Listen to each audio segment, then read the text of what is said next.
Ya está listo, doctor Palazzo, para comenzar.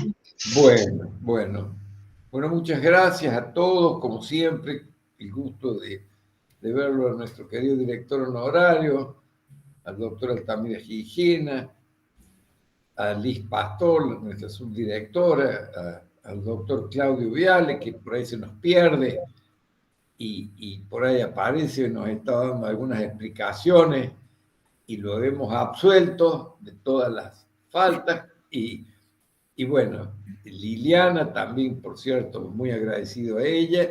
Y principalmente nosotros ponemos el énfasis en agradecerle al expositor de estos eventos. Hoy nos toca Daniela Sosa, que es una docente de la cátedra que nos va a hablar de un tema supremamente interesante, un conflicto que nació casi con el derecho administrativo, que es la admisión de la demanda contencioso administrativa, ¿no es cierto? Este sistema del juicio previo o el prejuicio de admisibilidad a los efectos de determinar la habilitación de la instancia y la competencia material de los tribunales revisores de la actividad administrativa del Estado. ¿Y quién mejor que Liliana, con la gran experiencia y actualización que tiene en esta materia y la preparación que ha asumido y exhibido en este reciente concurso que la ha posicionado en la cima de los preferidos por el Tribunal de Concurso para ocupar un lugar en la Cámara de lo Contencioso Administrativo. Así que la recibimos con entusiasmo, con alegría y con las ganas de escuchar, como siempre, cosas interesantes. Así que, Daniela, te escuchamos. Bueno, muchas gracias, doctor Palazzo. Gracias por sus palabras, por su cariño de siempre. Y una vez más, agradecerle a usted, a Liz, al doctor Altamira, al doctor Viale, por darnos este espacio, por Liliana, por supuesto, que siempre ahí nos mantienen en un constante interés, para darnos este espacio, ¿no? Este espacio de reflexiones, de encuentro que tanto valoramos en nuestra facultad, en nuestro ámbito catedrático.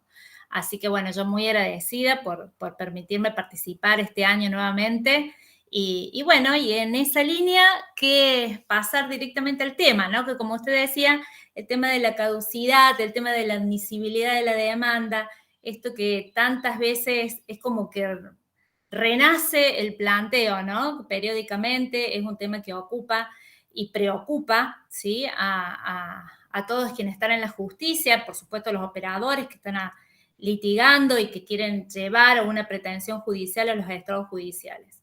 El tema de la admisibilidad de la demanda, con todo lo que hemos hablado y sabemos y reconocemos en lo que es propio del fuero contencioso administrativo y de la acción contencioso administrativa, ha pasado por distintas instancias, distintos momentos, desde criterios sumamente restrictivos, incluso de la mano de distintos tribunales, ¿no? Esto nos revela, si uno hace un paneo por todos los tribunales y las justicias que tenemos a nivel provincial.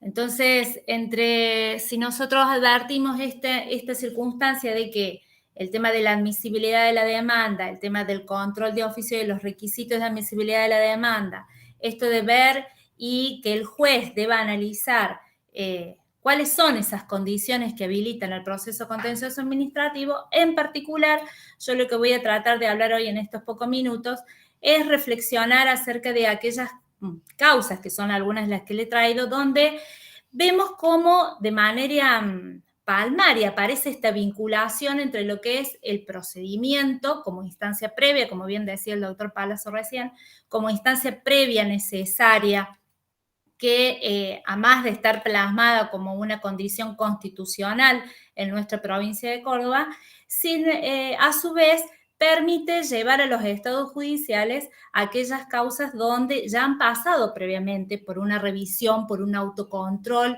que creemos es necesario en la instancia de la administración. Todo lo que involucra estos procesos contenciosos administrativos, necesariamente nosotros lo vemos y lo reconocemos, esta siempre tensión que hay entre los intereses de los particulares y el interés público que aparece involucrado en toda gestión estatal que tiene que ver o que se ve plasmada a través del ejercicio de funciones administrativas, necesariamente lleva a que tengamos que considerar que esta instancia de agotamiento previo, de esta instancia de autocontrol que tiene la administración, aparece como un paso necesario antes de llegar estos asuntos a los estados judiciales.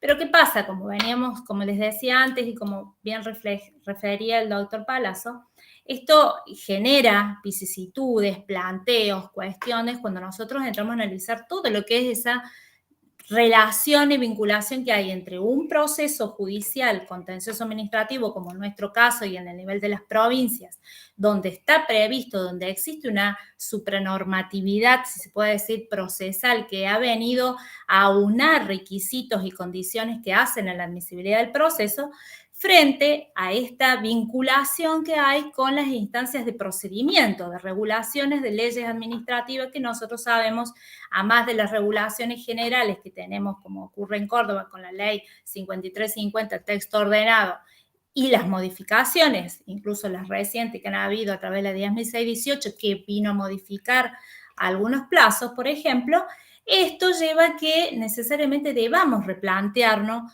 cómo vamos a considerar esa instancia de agotamiento a la luz de lo que hoy entendemos como es garantizar un acceso a la justicia desde el paradigma de la tutela judicial efectiva, que no es la idea avanzar sobre el desarrollo de estas nociones conceptuales, porque ya entiendo que lo hemos visto en otras presentaciones y con otros profesores. Pero sí recordar que esta noción o esta perspectiva de la tutela judicial efectiva que viene a ampliar esta interpretación, estos criterios interpretativos que hay y que lo vemos en el rango de las decisiones judiciales, nosotros hoy concebimos que esto también debe ser aplicado en el ámbito de las administraciones públicas y por quienes están llamados a resolver asuntos administrativos. Esto viene justamente a darle un nuevo matiz a esta instancia de agotamiento o a esta instancia recursiva, impugnativa que se da en la propia sede de la administración, porque entendemos que desde esa nueva visión, teniendo en cuenta esta perspectiva tutelar de las pretensiones y de los derechos o intereses particulares de los ciudadanos, vamos a ver que van a llegar a la instancia judicial aquellos asuntos que sean realmente conflictivos, que son a veces de difícil de resolución en el ámbito de la administración, que incluso plantean o aparecen ayornadas o cuestiones muy conflictivas. Nosotros sabemos que la administración hoy necesariamente, lo sabemos, no es una administración estática, sino que es una administración dinámica. Hoy aparece, como veíamos y hablábamos vez pasado con el doctor Palazzo también, decíamos esto de que la innovación tecnológica, el modismo que tiene la administración de decidir, ha llevado a que la administración vaya ayornándose a los nuevos cambios y necesariamente esos cambios que no son solamente tecnológicos tienen que venir de la mano de estas reinterpretaciones de las normas jurídicas porque sabemos que son de vieja data, que a muchos textos de procedimiento administrativo, como ocurre en los municipios o en algunas comunas, no han tenido modificaciones, incluso vamos a ver alguno que otro caso donde los plazos o las regulaciones vienen acompañadas de acuerdo a lo que era la ley anterior de procedimientos antes de la reforma 6658, entonces lleva a que en la instancia justamente de decidir la admisión de la demanda, nos encontramos con que hay normativa que no aparece como no contrapuesta, pero sí que no tiene una congruencia o una resolución fácil para el administrado en decidir o en saber qué debe hacer cuando quiere impugnar administrativamente y luego judicialmente una decisión de la administración. Entonces, teniendo en cuenta este contexto, lo complicado que a veces aparece para el particular, saber qué debe hacer, qué recursos debe interponer, cómo debe llevar adelante ese agotamiento de la vía, yo me he permitido traer algunos casos o algunos temas, no casos, porque la verdad que tenemos mucho para abordar en esta temática, pero simplemente abocarme a lo que es los planteos de temporalidad de la demanda, ¿sí? Estos casos donde está en tela de juicio los plazos perentorios que están previstos para la admisión de la demanda contencioso administrativa, con algunos temas o puntos que considero que son importantes, algunos pronunciamientos dentro de la jurisprudencia del Tribunal Superior de acá de Córdoba. Luego haré alguna pequeña conclusión para analizar por qué nosotros hablamos y por qué entendemos que los plazos de caducidad deben mantenerse dentro de estas instancias de admisión del proceso contencioso administrativo. Desde esa perspectiva y con esta pequeña introducción, decirles, por ejemplo, si nosotros hablamos de algunas regulaciones, ¿sí? Por ejemplo, lo que vamos a considerar primero la Ley General de Procedimiento Administrativo, un tema que suele generar discusión es el tema de la queja, ¿no? ¿Cuándo procede la queja como instancia o requisito ineludible para obtener el agotamiento de la vía? Hay decisiones del Tribunal Superior que han ahondado en este análisis del recurso de la queja, permitiendo distinguir aquellos casos donde la decisión ha sido adoptada por entes o entidades descentralizadas, entidades autárquicas, de aquellos donde pertenecen a ámbito de la administración centralizada.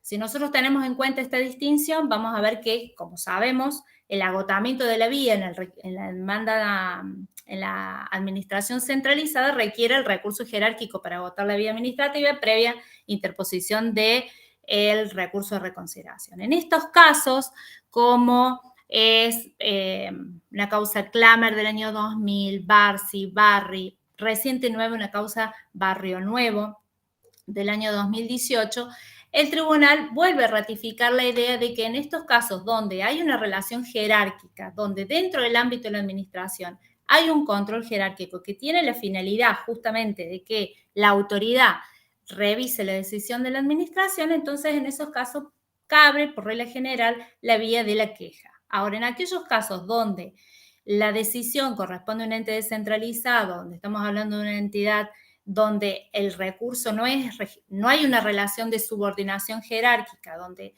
la ley ha previsto otra vía optativa para el particular, como es el recurso de alzada, en esos casos no es necesaria la interposición de la queja a los fines de producir ese agotamiento. Recuerden que la queja aparece en este caso como una instancia necesaria para producir el agotamiento de la vía para poder llevar a la decisión judicial esa decisión de la administración. En esta causa, por ejemplo, en una de las últimas que yo me he traído, que es Barrio Nuevo, ¿sí? Justamente no se había habilitado la instancia, ¿sí? Porque dentro de este esquema, que les decía yo que es las causas y los precedentes del Tribunal Superior, no se había interpuesto el recurso de queja, ¿sí? Por lo tanto, frente a una decisión que había optado dentro del ámbito del Ministerio de Educación, no se producía el agotamiento de la vía porque no se había recurrido en queja, ¿no? Más allá de que esto sabemos que no es un recurso, sino que es una posibilidad de un pedido de abocamiento del Ejecutivo Provincial para que resuelva un asunto cuando el inferior no lo ha resuelto. ¿Qué ocurría? En el caso,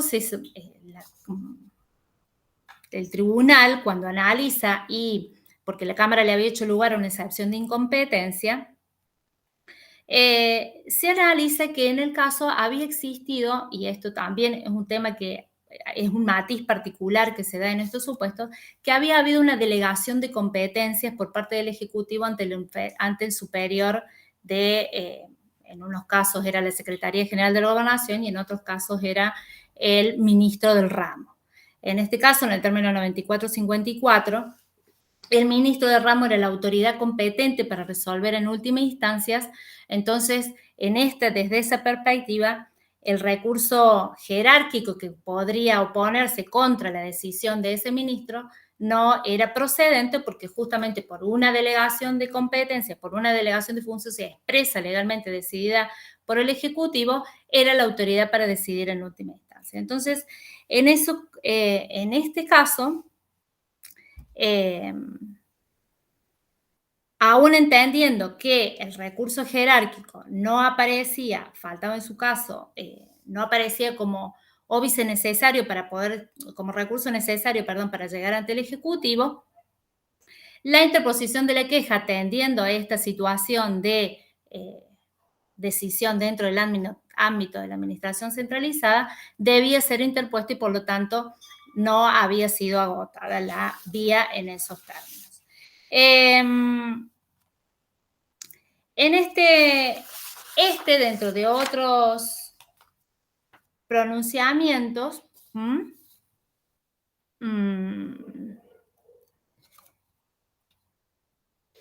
en este pronunciamiento, les decía, en otras causas, ¿sí? Como, a ver, esperen que las he tenido acá, donde hablamos del recurso jerárquico como recurso obligatorio, aparece en la causa Gasal, Klamer, Barsi, Maldini, es decir, hay una decisión de entender cuándo procede, hay un criterio en decidir cuándo procede esta interposición de los recursos. Jerárquico o de alzada para distinguir cuándo vamos a recurrir a la vía de la queja.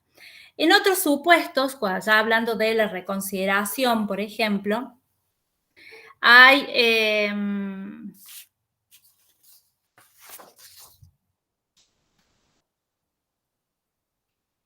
acá, esperen que se me... Hablando de la reconsideración y de los recursos que interpone la administración o que interpone el particular frente a las decisiones de administración, nos vamos a un supuesto que también genera planteo de debate, que es cuando la administración decide reencauzar las presentaciones recursivas que realizan los particulares. Esto de que frente a una decisión de un particular, la administración pueda reencauzar la presentación que realiza.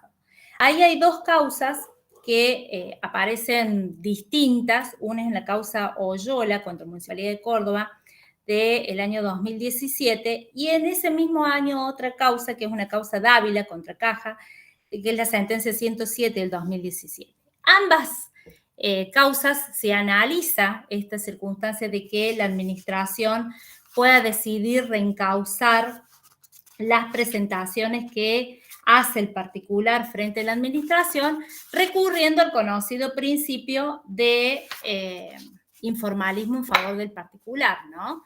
Entonces, ¿pero qué ocurre? Vamos a ver que en los dos casos era una situación diferente porque en la causa Oyola, por ejemplo, la administración, ante una decisión de un concurso que había dispuesto la administración, donde el particular impugna el orden de mérito de la designación, la administración decide reencauzar ese recurso como un reclamo, ¿sí? Como una solicitud, y no le hace lugar el planteo que hace la parte en esos términos, ¿no? Como solicitud reclamo. Frente a eso, el particular, cuando le es notificado esa resolución que desiste y que rechaza el planteo de la solicitud frente a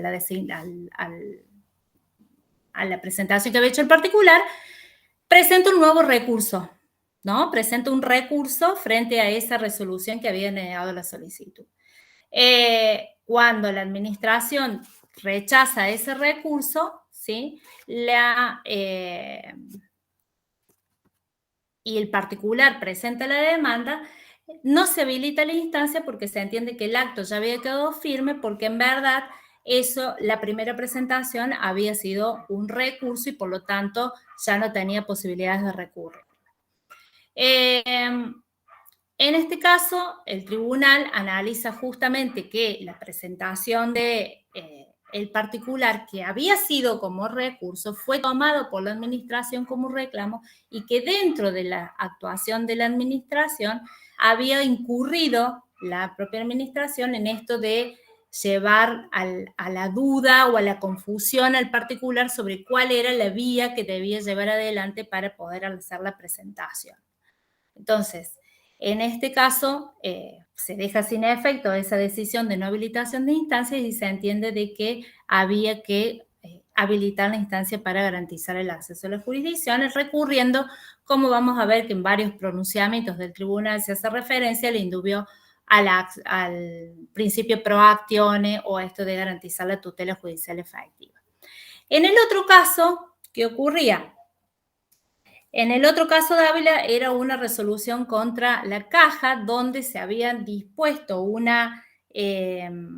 por una decisión, una resolución de la Caja, había una incompatibilidad en el haber que había sido reconocido el particular, porque con posterioridad la percepción del haber previsional había continuado en actividad. Entonces la Caja ordena un descuento, ¿sí? Un recupero de los haberes que había ordenado. Frente a eso, pasado varios meses, o cuando la parte se anoticia y ve el recibo donde se le habían hecho los descuentos, decide hacer un reclamo, ¿sí? Decide hacer un reclamo por los montos que le habían sido descontados.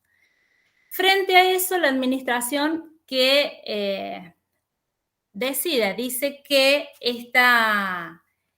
esto en verdad era un recurso extemporáneo contra la decisión primera que había planteado una situación de incompatibilidad en el cobro del beneficio previsional. Y que por lo tanto también la demanda era considerada extemporánea de acuerdo al plazo que había sido presentado. Que esto habían vencido ampliamente los plazos.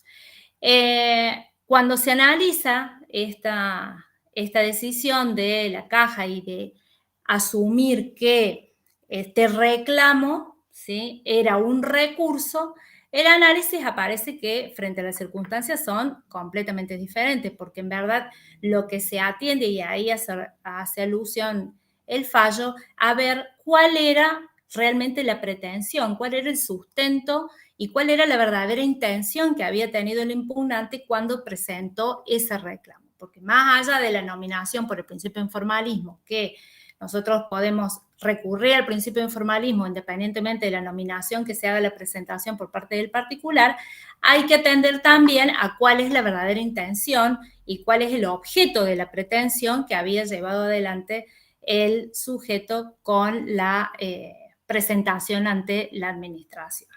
En esas condiciones surge de cuál era el contenido por el análisis de los escritos que había presentado, que en verdad lo que estaba cuestionando eran los descuentos que le había hecho la administración, y frente a eso había hecho un reclamo para obtener una resolución. Entonces, claramente, frente a esa decisión, el particular tenía la posibilidad de plantear un recurso, como había hecho con posterioridad, y por lo tanto no había un recurso de un recurso como había entendido de la administración, y en esas condiciones la demanda debía ser considerada que había sido interpuesta dentro del plazo, justamente asumiendo y entendiendo cuál había sido, depurando cuál había sido realmente el objeto de la pretensión judicial que había llevado adelante el particular. En otros casos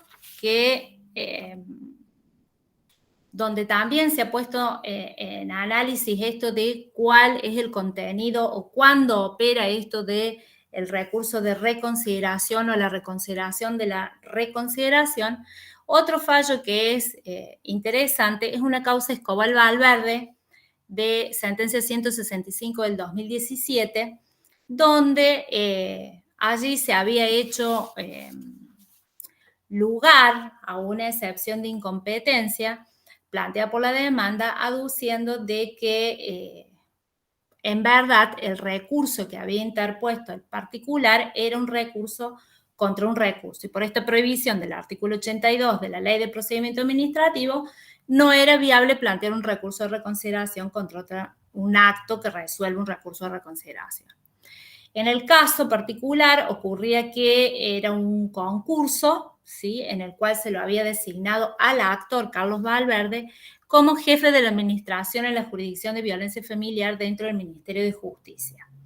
Una vez que fue notificado y que había sido del orden de mérito en el cual terminaba primero y se le había comunicado que iba a ocupar el cargo, otra concursante dentro del mismo orden de mérito impugna este orden de mérito y plantea no le hicieron lugar, plantea una reconsideración y le hacen lugar a la reconsideración, para resumirles un poco, para que vayamos directamente al tema. le hacen lugar a la reconsideración a la que había planteado la tercera interesada dentro del concurso y modifican el orden de mérito. Entonces, Escobar Valverde, que había estado primero en el lugar, queda segundo y se modificó el orden de mérito y quedó la persona que había impugnado la recurrente en el primer lugar. Frente a esto es cuando este hombre, Escobar Valverde, plantea el recurso de reconsideración contra este acto.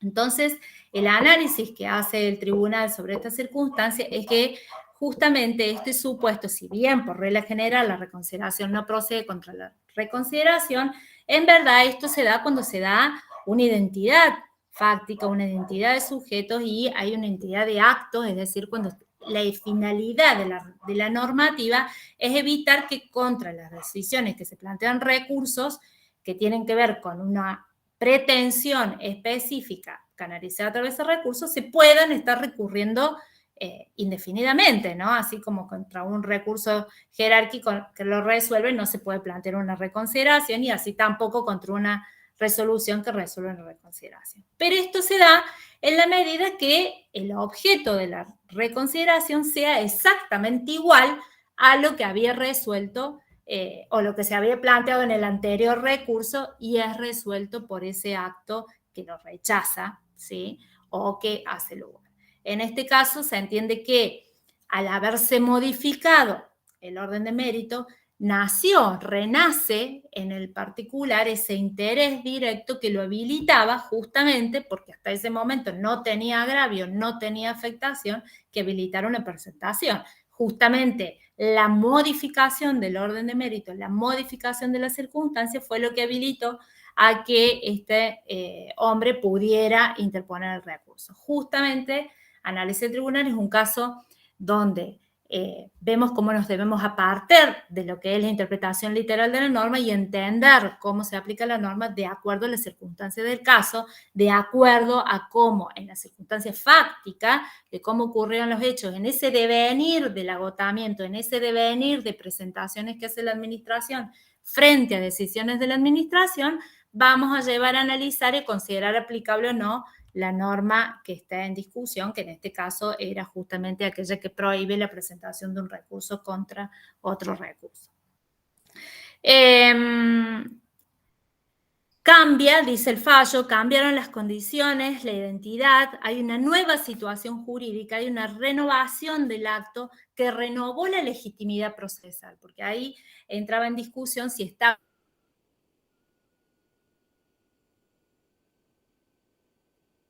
legitimado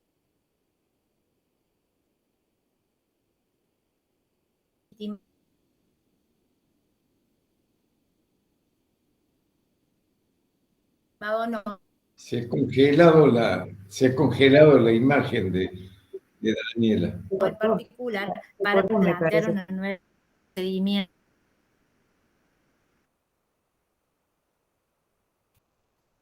Hola. Hola, te ¿Me escuchamos. escuchan? Sí, sí, Dani, sí, ahora sí. Pensé, es por internet, que acá no es muy buena la señal, entonces por ahí se me corta y pensé que se había cortado la imagen. Bueno, les decía.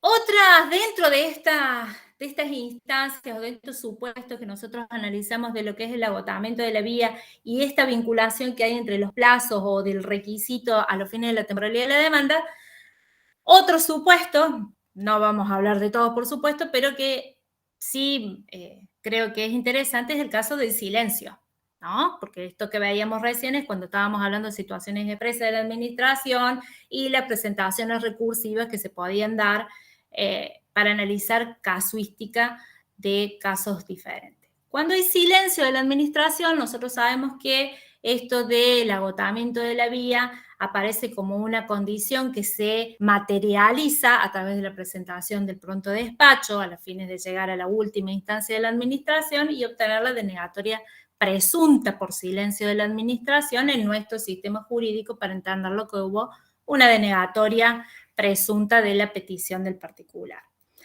Ahora, esto del silencio de la administración lleva como situación fáctica que ocurre de que la administración no responde a que en nuestro sistema judicial tenemos alternativas, ¿no? Todos conocemos que el particular tiene la opción, en el caso de obtener o querer una resolución expresa de la administración, de plantear un amparo por mora. Amparo por mora que tiene por objeto obtener un emplazamiento para que un pedido de pronto despacho, valga la redundancia el término, que parece reiterativo y no es el mismo pronto despacho, sino un mandamiento de pronto despacho para que la autoridad administrativa resuelva sobre la cuestión de fondo. Ahora bien, ocurre que en la práctica, a veces esto de que el particular lleva adelante una presentación dentro de la sede de la administración, que plantea los recursos o hace una solicitud de un reclamo, y entra a jugar, parece que paralelamente, esto del amparo por mora y la vía de la denegatoria presunta. ¿Por qué? Porque cuando el particular plantea una solicitud o plantea un recurso y la administración no responde, plantea el pronto despacho y luego se va por la vía judicial del amparo por mora. Entonces, se traslada a la sede de la instancia judicial lo que en realidad está ocurriendo y debiera terminar de concurrir en la sede de la administración. Entonces, ¿qué pasa? En la sede de la administración, en la sede judicial, perdón, cuando presenta la administración el informe del amparo por mora y dentro del trámite, ocurre en muchos casos que acompaña el acto, ¿sí?, que estaba pedido en la sede de la administración.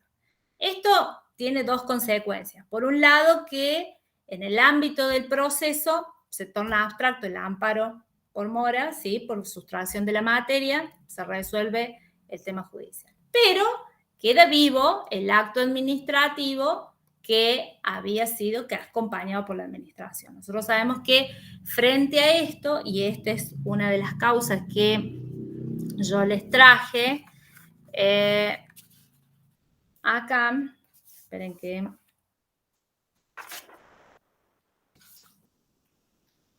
la tengo por acá. ¿Qué ocurrió?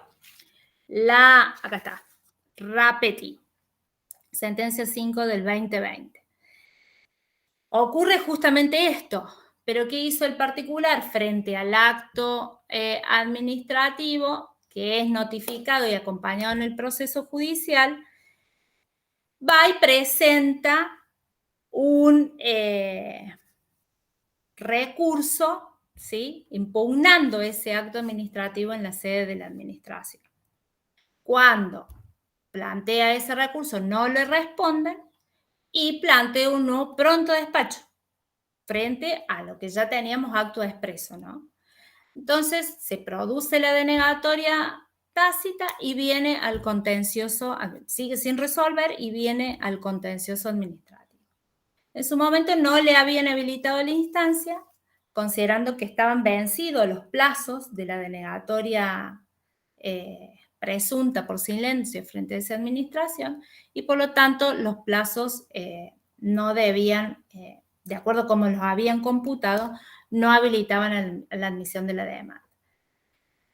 Cuando se analiza en el ámbito del Tribunal Superior las circunstancias de qué había ocurrido, se advierte esto de que en el medio había habido un amparo por mora que había producido y que había llevado a la emisión del acto administrativo.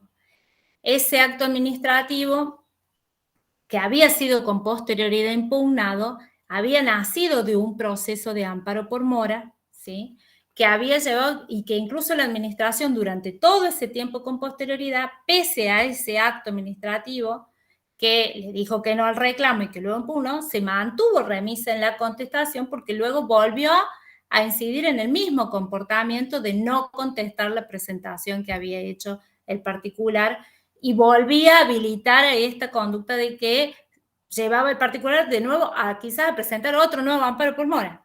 Entonces, se analizó justamente recurriendo a este principio in dubio pro actione y ver de que la impugnación del particular con posterioridad se había dado en el marco como resultado de un proceso ya judicial previo frente a esa conducta reiterada de la administración de habilitar el ámbito judicial para que se admitiera la demanda o se considerara presentada en tal. En otra causa también importante, que me parece interesante para traer, es cuando frente al silencio de la administración, volviendo a esto del silencio de la administración, el particular recurre a otras acciones procesales. En el caso es una causa sentencia 174 del 2020, que es Laboratorios Andromaco, ¿sí?, donde frente al silencio de la administración, cuando el particular hizo presentaciones para que la administración no le respondiera frente a una solicitud de baja de un sistema de retenciones tributario que tenía el municipio, el particular, frente a esa falta de resolución, falta de decisión de la administración, decide plantear una acción declarativa de certeza en la justicia civil. Entonces, en un primer momento, le hacen lugar a la presentación en la instancia civil, en el juzgado civil, le hicieron lugar a la acción declarativa de certeza, ordenan la baja de este sistema de retención y rechaza una excepción de incompetencia que había sido planteada en ese momento por la demandada frente a la justicia civil. Esto llega a la Cámara Civil. Cuando llega a la Cámara Civil, la Cámara Civil revisa la decisión, hace lugar a la excepción, planteando que en verdad el asunto era una cuestión de contencioso administrativo, era una cuestión de derecho público tributario, ¿sí?, administrativo, y que por lo tanto la causa debía ser reenviada a la justicia contencioso administrativa. Se reenvía a la jurisdicción contencioso administrativa como acción declarativa de certeza. Cuando llega a la jurisdicción contencioso administrativa, ¿qué ocurrió?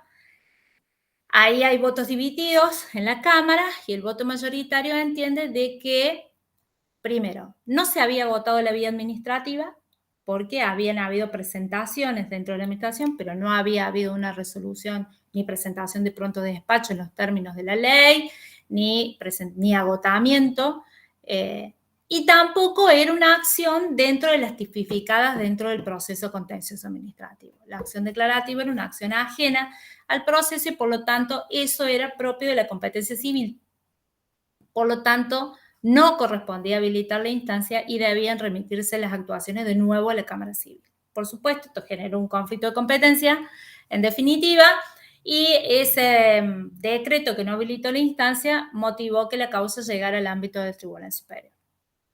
Cuando se analiza justamente esta presentación ante el ámbito del superior, claro, ¿qué ocurre? Uno entra a analizar cuáles son las circunstancias y todo el derrotero de presentaciones y todo lo que transcurrió, porque piensen ustedes que esto llevó años de transcurso del proceso, que ya habían pasado como 5 o 6 años y todavía estamos con una cuestión de competencia.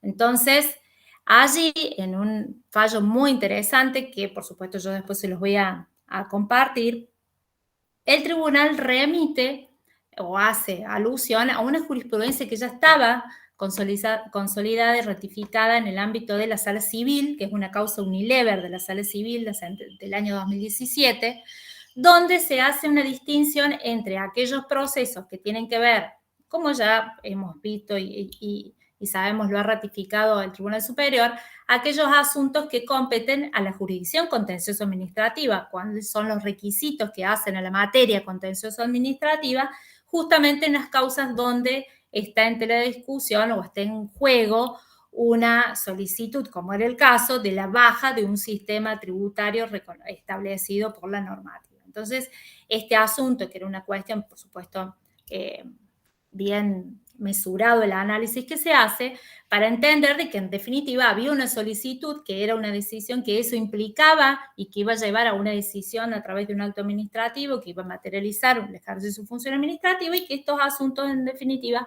corresponden a la jurisdicción contencioso administrativa. Por lo tanto, el asunto, la pretensión llevada a través de esa solicitud necesariamente llevaba la causa al ámbito del contencioso administrativo.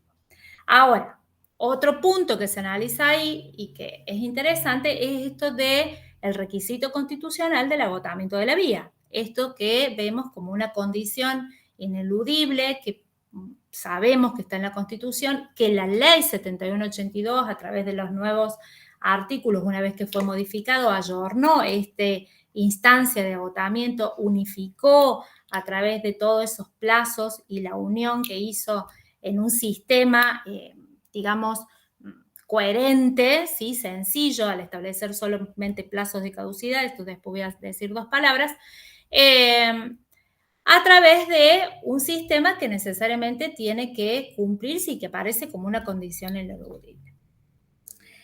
También tuvo en cuenta el sistema de pluralidad de acciones, porque esto también lo vemos que en el régimen de, si ustedes piensan en lo que es lo que pasa en el sistema federal, donde no hay un sistema de pluralidad de acciones, donde no hay un contencioso, vemos que estas acciones van por distintas vías y se van sorteando esto de la competencia o los planteos que serían propios a lo mejor en nuestro ámbito de lo contencioso administrativo. Entonces, el sistema de operar o de funcionamiento en el ámbito federal es muy diferente a lo que nosotros podemos ver cómo funciona en los sistemas contenciosos provinciales, donde, como en el nuestro, tenemos un sistema de pluralidad de acciones, unidad de jurisdicción, donde aparecen previstas este sistema. Entonces, el fallo vuelve a ratificar que en términos de la ley 7182 nosotros tenemos un régimen específico de acciones destinadas a tutelar las distintas situaciones jurídicas subjetivas que nosotros sabemos cuáles son en los términos de derecho subjetivo, intereses legítimos, agravios concretos que vamos a llevar al proceso. Ahora bien, teníamos entonces que la cuestión hacía una cuestión de una solicitud que materializaba el ejercicio de función administrativa, tenemos un requisito del agotamiento de la vía y tenemos un sistema de pluralidad de acciones. Cuestiones estas que en el caso no aparecían satisfechas porque no se habían dado los pasos del agotamiento y la acción era extraña al sistema que nosotros tenemos porque la acción declarativa no está prevista. Entonces, muy interesante es el análisis del fallo cuando analiza cuál es el núcleo en las leyes procesales civiles para hablar de la acción declarativa de certeza, en qué consiste la pretensión cuando articulamos una acción declarativa de certeza, donde justamente lo que queremos es una certeza de derecho en la pretensión que vamos a buscar frente a la justicia, de aquellas acciones como ocurre en el caso como es la baja o la solicitud de baja de un sistema público tributario, un sistema, una normativa específica, un régimen implementado por la administración que indudablemente tenía que ver con una decisión concreta frente a un régimen que le habían aplicado al particular. Entonces, el tribunal se entiende, esto no es un supuesto dentro de lo que podemos hablar de la incertidumbre, ¿sí? Que es propia de las acciones en los procesos civiles. Pero el tribunal no se queda con este análisis, que esto es un poco, y ahí viene lo interesante del fallo, ¿no? Porque si hubiésemos estado en un sistema clásico, en un sistema como venía concebido antiguamente, el contencioso, nos quedamos con una declaración de incompetencia, a lo mejor se declaraba incompetencia y terminaba ante el Tribunal Superior con un conflicto de competencia, como parecía presentado incluso por la parte cuando presenta su recurso, ¿no? En verdad, el tribunal avanza y entiende atento que este proceso lleva tanto tiempo, estamos en una cuestión de competencia, todavía no hay una resolución sobre el fondo y que en definitiva lo que se atiende es a eso, a buscar una decisión que resuelva el fondo de la cuestión, ordenó que la causa volviera a la Cámara Contenciosa y se le dio un plazo para que el particular pudiera reencauzar la causa como acción de plena jurisdicción. En Unilever, y ahí viene la diferencia, en Unilever, otra causa landing, que había sido competencia de la sala con competencia originaria, que se había dado supuestos similares, se la había dicho al particular que volviera a la administración y realizar el agotamiento de la vía. En este caso, tomando justamente que había habido la solicitud de baja y que habían habido presentaciones en la administración que si bien no habían sido nominadas como pronto de despacho, pero que sí manifestaban esta intención de obtener una resolución de la administración sobre esa petición, entiende que consistiría en un excesivo rigor mandar a la administración que cumpla con la instancia del agotamiento. Entonces, atento que ya había transcurrido, máximo cuando había una denegación de competencia civil, porque allá ya se habían declarado incompetentes, que correspondía darle trámite a la demanda con esta condición de que el particular se reencausara, ¿sí? La causa como contenciosa administrativa de plena jurisdicción. Entonces allí dice, atento a las presentaciones del acto en la sede administrativa que pudieron ser atendidas como una denegatoria presunta, porque pudo haberse considerado como denegatoria presunta, y por lo tanto el particular, si volvemos con lo que hablábamos antes, podría haber ido por denegatoria presunta o podría haber puesto un amparo por moro y sin embargo optó por hacer una acción declarativa de certeza, una acción declarativa de certeza, aun cuando se vencieron los plazos de caducidad, dado el tiempo transcurrido en el proceso judicial, que llevaba más de 4 años, y que la administración tuvo la oportunidad de resolver y manifestarse sin que lo hiciera, no resulta necesario otorgar un nuevo plazo para producir el agotamiento de la vía, tal como se decidiera en la causa del Unilever. Entonces vemos cómo esta posibilidad de modular, ¿no? Cómo ocurren las normas o el sistema que podríamos entender como estricto, como limitativo, de garantías o de derechos o de situaciones, en la práctica a través de atender a cuáles fueron las circunstancias concretas que llevaron y que transcurrió en ese camino, ¿sí?, que hacemos dentro de la sede de la administración para llegar a la justicia, cómo el juez tiene atribuciones o facultades para poder reencauzar y atender al proceso para que realmente se logre una resolución sobre el fondo, ¿no? Esta causa me pareció muy interesante para traerla porque permite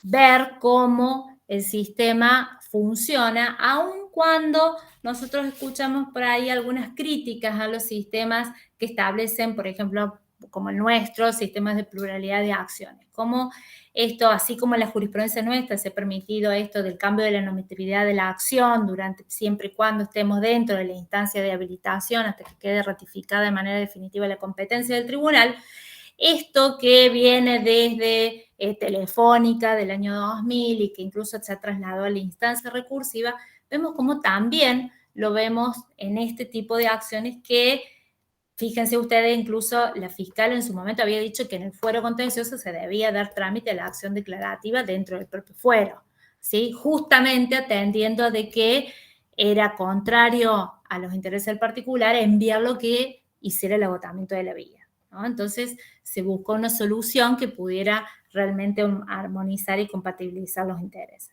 Y finalmente, en los 2 minutos que me quedan, dentro de este sistema de la Ley 7182 como norma procesal administrativa, que viene a unificar estos criterios, estos plazos, mejor dicho, que aparecen en las leyes procesales, aparece como una, digamos, norma de una supranormatividad procesal, ¿no? Entonces, en algunas regulaciones de ordenamientos municipales, donde normas estatutarias de empleo público o propias leyes de procedimiento que establecen plazos a veces distintos o condiciones diferentes para obtener ese agotamiento de la vía, o en los términos del artículo 6 de la Ley 7182, cuando hablamos de la preparación de la demanda contencioso administrativo y todos los recursos necesarios, se genera esta incompatibilidad del sistema. Bueno, hay varios fallos del tribunal,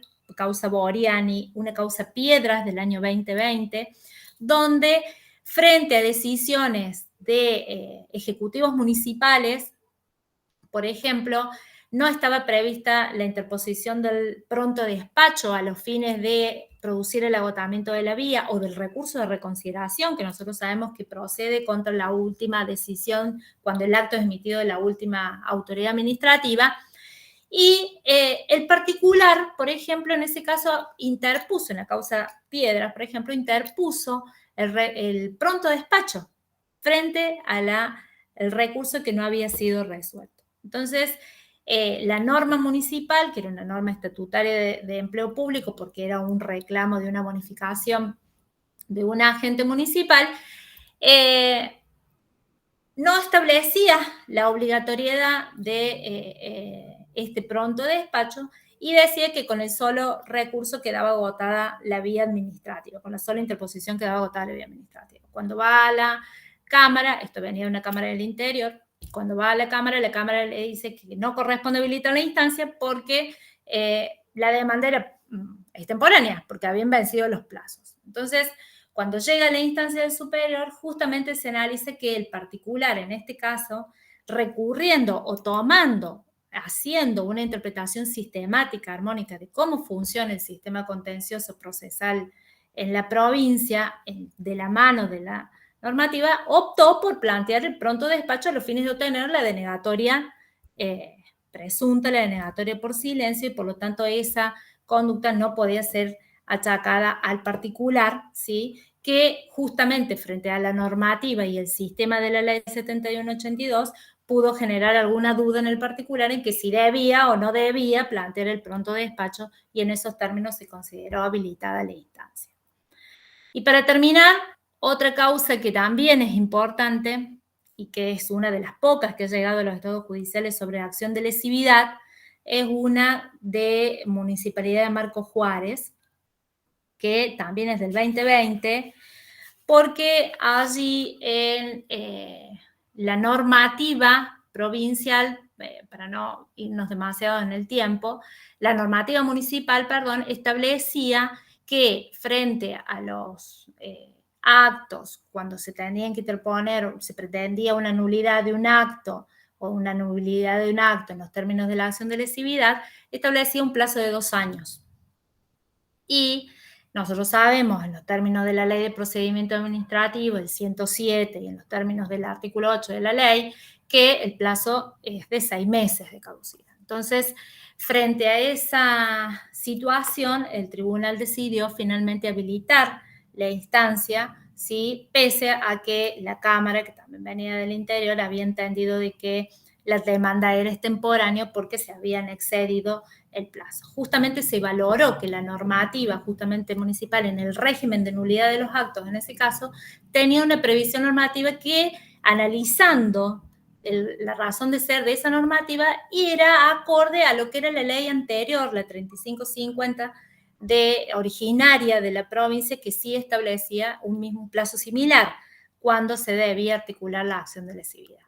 Esa causa es muy interesante, ya con esto voy cerrando, porque se plantea en los términos de la acción de lesividad el carácter, o se cuestiona, incluso se había planteado la inconstitucionalidad del artículo 8 de la ley en cuanto establecía plazos de caducidad, asumiendo que desde una perspectiva o un análisis como ocurre en el ámbito de la nación, solamente en caso de silencio de la administración corresponde, y en caso de lesividad, corresponde atenerse a los plazos de prescripción.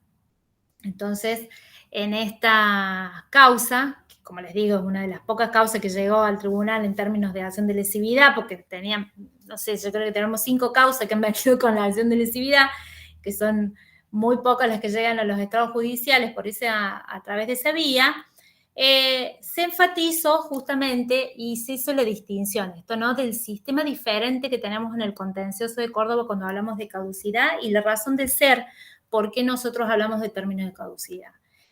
Entendemos que la caducidad como plazo de admisibilidad de la demanda entra dentro del contexto de que la Corte misma ha ratificado su validez, entendiendo que consiste en una reglamentación de plazos para interposición de la demanda, por supuesto, siempre dentro de la razonabilidad y siempre dentro de la previsión de qué establece una norma procesal. Para esto, que por supuesto no vamos a entrar a analizar sobre estos temas porque vamos a estar hablando 2 horas más, pero sí decir que lo importante para poder entender la justificación de la distinción de estos plazos es entender que estamos frente a una norma de tipo procesal, que tiene que ver con una autonomía, con un reconocimiento de las autonomías de las provincias en cuanto tienen dentro de nuestro sistema constitucional en la distribución de competencias las atribuciones para establecer plazos de caducidad y no de prescripción en cuanto eso compete al legislador que regula derecho de fondo. La prescripción como instituto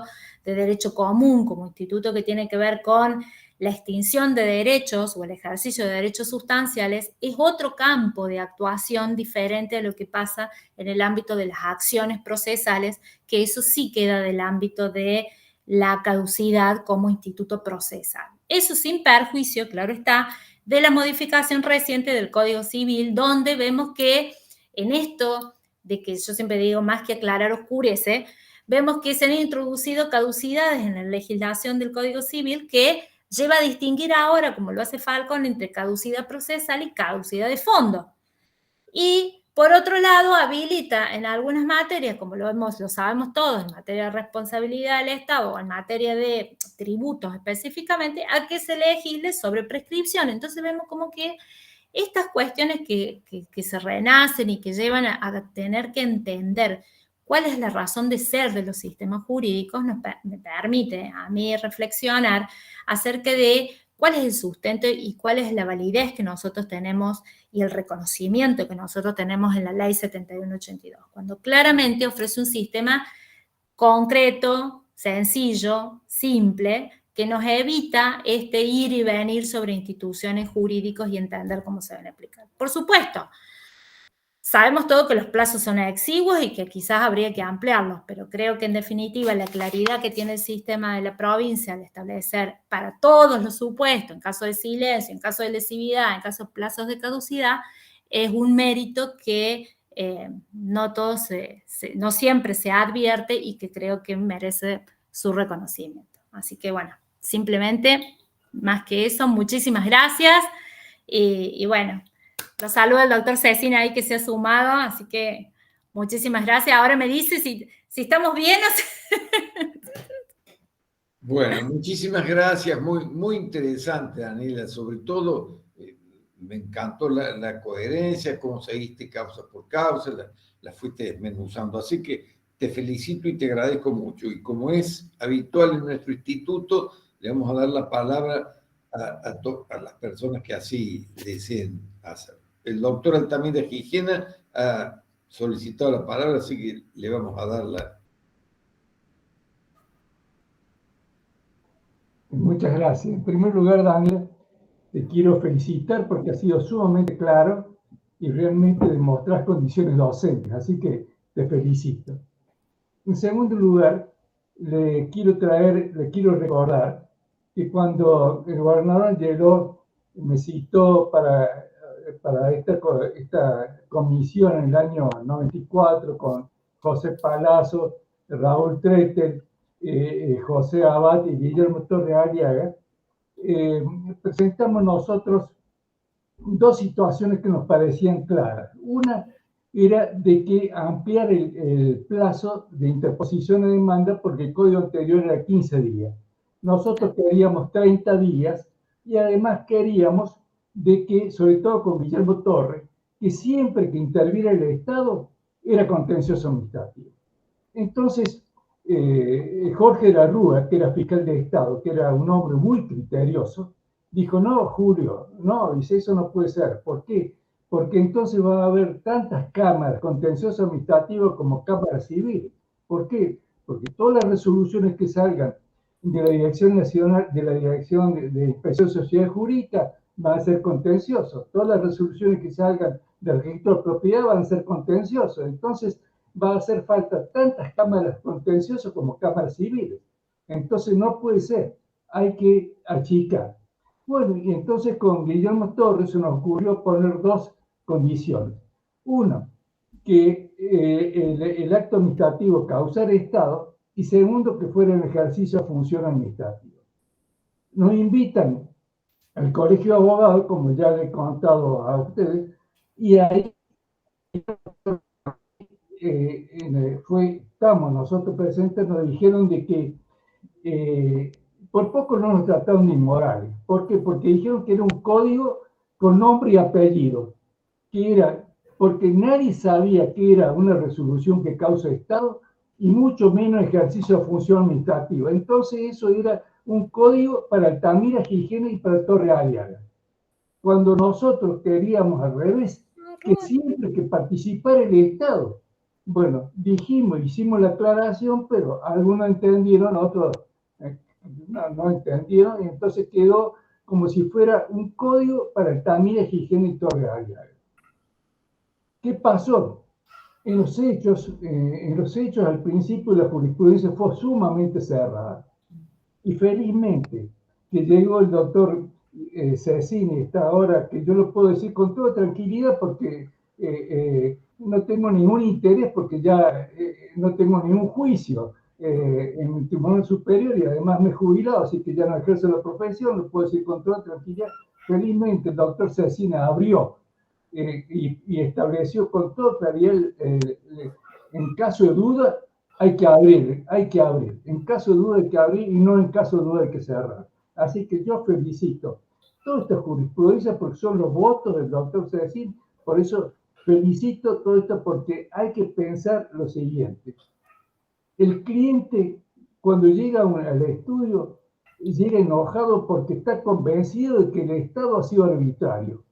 Entonces, si se inicia el juicio y el tribunal dice, no señor, no lo puede iniciar por esto, por aquello, queda más convencido todavía de que el Estado ha procedido arbitrariamente y que además el Tribunal Superior ha avalado esa arbitrariedad. Por eso, entonces, estoy totalmente de acuerdo con toda esa jurisprudencia, Daniela, que sostuviste, que analizaste, y nuevamente te felicito. Bueno, muchas gracias, doctor, muchas gracias. Sí, la verdad que el criterio hoy, por supuesto hay mucha jurisprudencia. Hay casos donde se ha dicho expresamente, donde no hay duda sobre que están vencidos los plazos, no hay duda que carece de situación, pero hoy por hoy son los menos, la mayoría, porque la conflictividad administrativa y la realidad administrativa ha cambiado. Entonces, mantenerse con ese sesgo implica, en definitiva, yo escuchaba hace poco un doctor Pizarro, Manuel Pizarro de Mendoza, que hablaba de que una cosa es acceso a la justicia y otra cosa es acceso a justicia. Y yo creo que nosotros, por suerte me siento parte de la justicia en Córdoba, en eso brega por un acceso a justicia. Entonces, más allá de las formas y de las vías, siempre que se respeten y siempre donde estemos en el estándar, porque por supuesto hay que mantener un orden procesal, se habilita y se garantiza el acceso a la justicia. Gracias, doctor.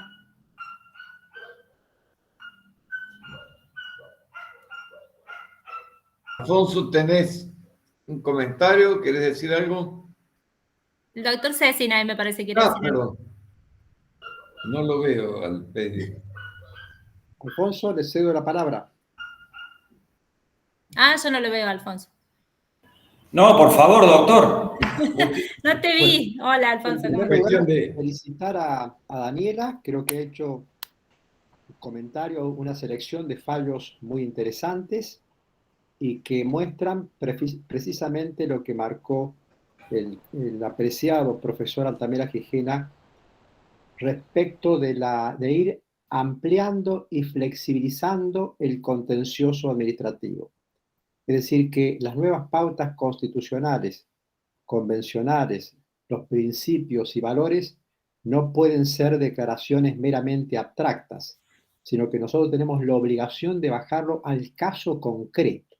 Y lo mismo pasa con este artículo del 174 de la Constitución de Córdoba, que nos habla de la sujeción de la administración al orden jurídico. Creo que todos esos marcos normativos y convencionales nos han permitido ayornar el proceso contencioso administrativo a la actualidad. Pero quiero que rendir un homenaje a esa comisión redactora del contencioso, porque al final, más allá de que uno vaya actualizándolo de alguna forma por vía jurisprudencial, fijó lineamientos muy claros y que eran muy novedosos para la época.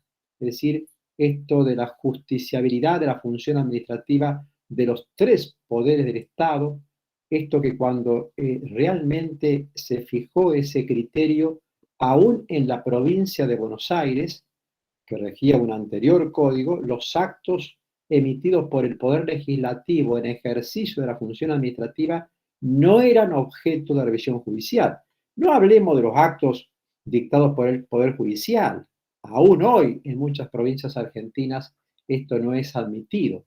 Y nosotros siempre hemos bregado, pero fundamentalmente siguiendo los principios que ya estaban establecidos en el código.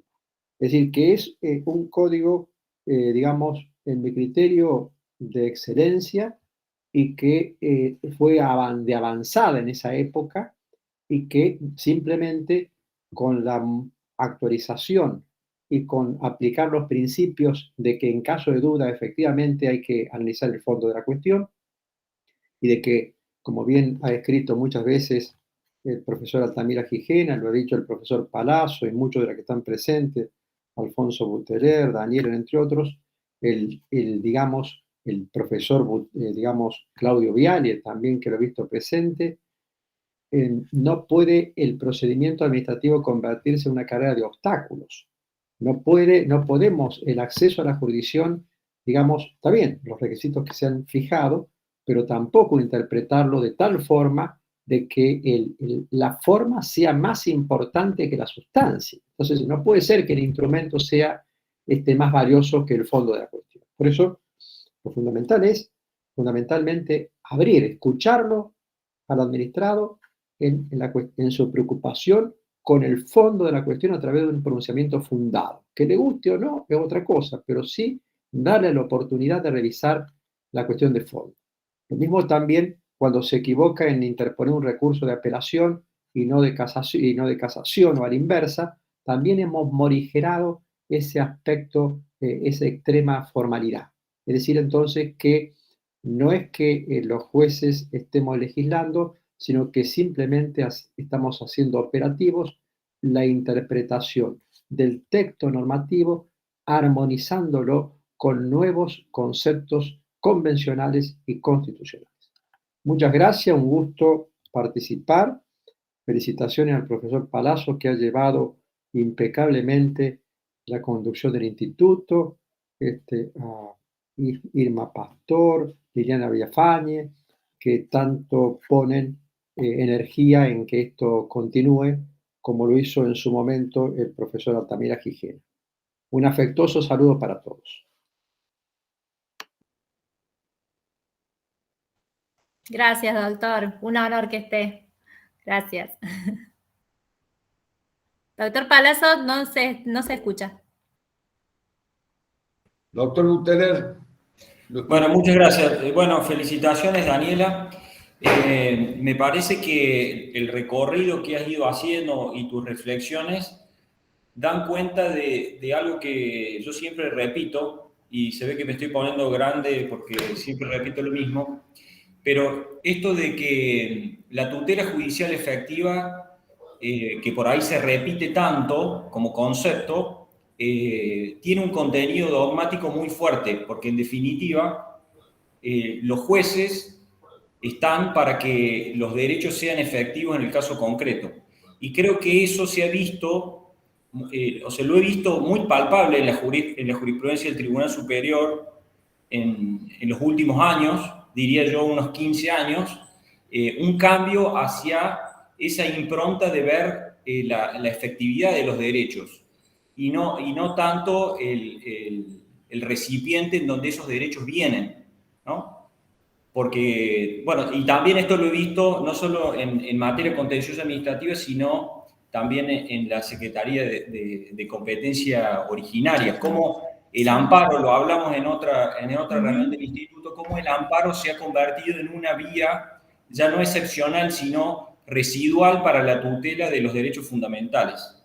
Creo que esas son dos cosas que con todo este recorrido que vos has hecho las has puesto en evidencia. Y después otra cosa que es muy interesante, que es como que sobrevolaba sobre lo que vos ibas desarrollando, es como el contenido del contencioso administrativo se ha desplazado casi diría yo de una manera total hacia lo material. Ya no importa tanto de quién es el que dicte el acto, quiénes son las partes, cuáles son las situaciones jurídicas subjetivas, sino más bien el contenido de la pretensión, la discusión de temas de derecho público, de temas constitucionales. Y también lo dije, creo que fue la penúltima reunión, que eso sería muy interesante que se plasme en un código contencioso modificado, ¿no? Donde podamos discutir a veces cuestiones que son de derecho público, pero son entre dos entidades privadas, todas las cuestiones de concesionarios, muchas cosas de derecho consumidor.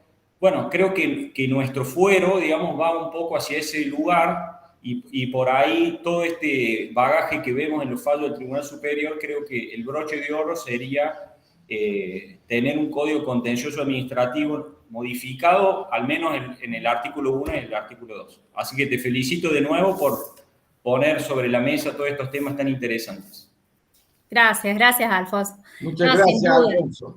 Sin duda, yo creo que por su que lo vemos, ¿no?, en la práctica, y si lo comparamos con los otros sistemas provinciales, yo tuve oportunidad de ver hace poco, y justamente mi tesis apuntaba esto, la prescripción y la caducidad, y veía en los otros sistemas y la cantidad de regulación diferente que hay en cuanto a las posibilidades de acceso, prescripciones, caducidades, perentoriedad de plazo, supletoriedad, preclusión, o sea, es la normatividad, y uno dice, eso lleva, sin duda, eso afecta contra la seguridad jurídica, porque el particular que lo único que sabe es que no le pagan algo, o que lo cambiaron de lugar sin preguntarle, o que está trabajando y no sabe cómo reclamar los mayores sueldo que tiene por la mayor función que cumple. Es decir, son cosas prácticas, reales y muy concretas, y son de la vida diaria. Entonces, facilitar el acceso, interpretar la norma para que realmente ese particular, ese ciudadano pueda tener una respuesta rápida, que no tarde 20 años, sin duda creo que eso operativiza y materializa sin duda las garantías convencionales.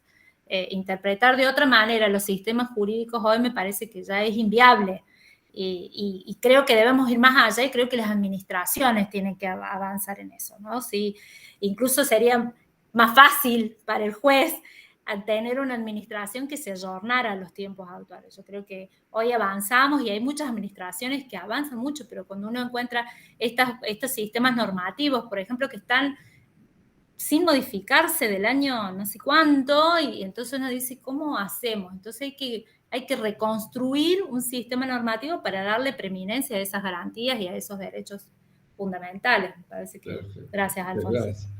Doctor Abad, lo escuchamos. Daniela, muchas gracias. Hola, Ricardo. Muy buena tu disertación. Buenas tardes a todos. Me quedan como dos cuestiones a plantear abiertamente después de este paso por la jurisprudencia del Tribunal Superior. Dos cuestiones que ya están instaladas en normas jurídicas, como es la ley 10.731 del nuevo régimen disciplinario para la fuerza de seguridad, que establece el derecho de las víctimas y su derecho habientes a participar en los procedimientos administrativos. Por ahora, en una forma muy, muy larval y precaria, el derecho a ser informados, a conocer el estado de las actuaciones, a que se les notifique las resoluciones, pero si se las notifican y nada pueden hacer, habrá que replantear las categorías, ¿no? Quizá.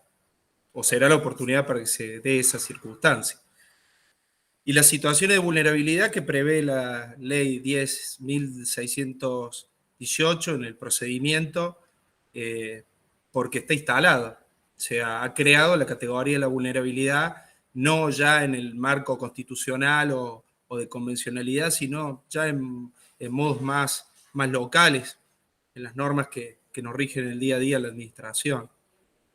Y vaya que históricamente son conocidos los fallos según los cuales la justicia exige que nadie en un procedimiento administrativo tenga menos garantías de que tendría en un judicial, y qué problema si se llega a invertir esa situación de no acomodar las pautas en el trámite de habilitación o replantear los conceptos, como dice el doctor Guteler, quizá un nuevo código de otra manera en la jurisprudencia, si no receptamos estas categorías y le damos la posibilidad de recausarlas en un control judicial. No tengo una definición sobre el tema, pero creo que es algo que no puedo evitar que me venga a la mente cuando encuentro estas categorías que no estaban al tiempo de que, como dice el doctor Altamira Gijena, se estaban esbozando el texto de las leyes, ¿no?, de procedimiento. Gracias, Ricardo. Si me permitís, y se sirve para que analices esto en cuanto a la ley, la primera ley, esto de la fuerza de seguridad, ahí hay no sé si es una perlita, un tema, un tips que podamos tener en cuenta, que la nueva ley hace referencia a un sistema de control de seguridad. Y la interpretación sistemática normativa, yo creo que puede ser la herramienta o la llave para encontrar soluciones a estas situaciones que, si uno hace una interpretación literal de la norma, por ahí no la encuentra. Entonces, estas situaciones que uno dice, bueno, son nuevas, no están previstas, no están contempladas. Si nosotros hacemos una mirada integral, sistemática, coherente del sistema, y entendemos que eso se da dentro del contexto de ejercicio de su función administrativa y dentro de un procedimiento administrativo, yo creo que todas estas líneas interpretativas son plenamente aplicables y van a servir en muchos casos para encontrar la solución. O sea que eso me parece. Y lo mismo la vulnerabilidad como un estándar mayor, que incluso en la jurisprudencia de la sala electoral, de competencia originaria electoral, ya hay pronunciamientos donde han tomado la categoría y ya hay una línea, te diré, ordenadora sobre distintas situaciones concretas, ¿no? Porque si no, la vulnerabilidad la tomamos con un concepto abstracto y en verdad es una situación concreta y requiere un remedio judicial porque justamente hay una situación que requiere un amparo, una tutela, ¿no? Entonces, y eso lo han bajado concretamente, así que eso después, si te interesa, te puedo facilitar algunos sobre esos temas concretos. Bueno, como verán, el Instituto conserva una vieja tradición de despertar inquietudes, no somos refractarios a las opiniones porque desarrollamos una ciencia que justamente se caracteriza por las distintas visiones, las distintas opiniones, y esto es un tema de seguirlo discutiendo porque las sociedades evolucionan. Con el doctor Cecín y el doctor Altamira Gijena, conjuntamente con otros excelentes docentes, hemos participado en muchas comisiones de reforma del Código Contencioso. Y muchas veces a conciencia hemos llegado a la conclusión de que sí, que seguramente haya cosas que se pueden reformar, pero que se viene aplicando con criterios perfectamente adecuados a los requerimientos sociales y bueno, y podemos mantener este código en buen estado de salud gracias al esfuerzo y la inteligencia de los magistrados que la aplican y de los abogados que son los grandes aportantes de la materia prima. Así que bueno, los felicito a todos, los agradezco de nuevo, el tema no está cerrado y seguiremos pensando el tema. Hasta la próxima y muchas gracias a todos. No, gracias a todos y gracias por los mensajes.